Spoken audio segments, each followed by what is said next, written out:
The rain that morning came without warning, heavy, wild, and unforgiving, slapping against the marble walls of Madame Ada's mansion in Lecce.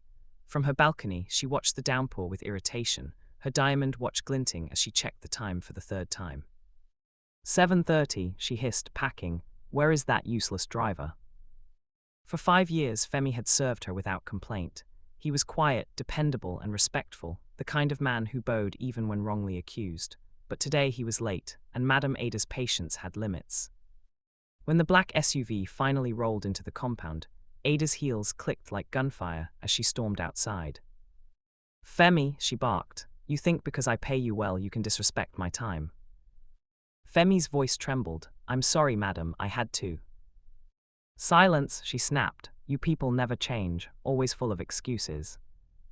He bowed slightly, said nothing more, and drove her to her meeting in silence. The air between them was thick, heavy with unspoken words. That evening, fate decided to teach Madame Ada a lesson money couldn't buy. The sky turned dark too early, the rain heavier than before. On the lonely stretch of road between Victoria Island and Aja, her car jerked, sputtered, and died.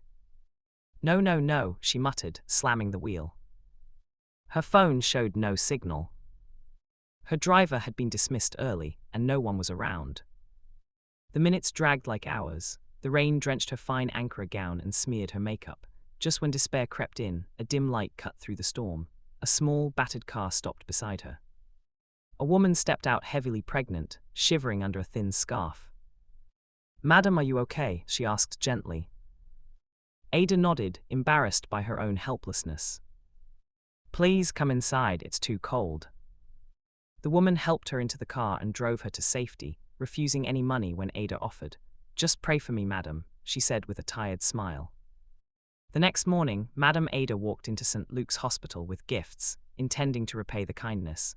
But when she entered the maternity ward, her breath caught in her throat. There, lying on the bed, was the same woman, smiling weakly as Femi held her hand. Ada froze. The woman who rescued her was Femi's wife. The reason he had been late. A wave of guilt washed over her. She stood there silent as tears blurred her vision. Without a word, she paid all the hospital bills and left quietly. 2 days later, Femi returned to work. Ada met him at the gate, her pride swallowed, her tone soft. Femi, I'm sorry for how I treated you. He nodded slowly and handed her an envelope.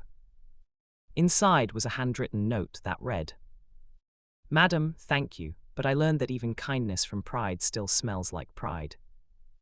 Ada stood still as the words cut deeper than any insult could. For the first time, she realized how small wealth looked beside humility. That night she sat by her window, watching the city lights fade into darkness.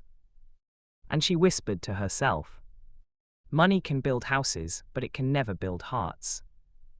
Moral lessons, pride may build walls, but humility builds bridges. Please like, share and comment to support me.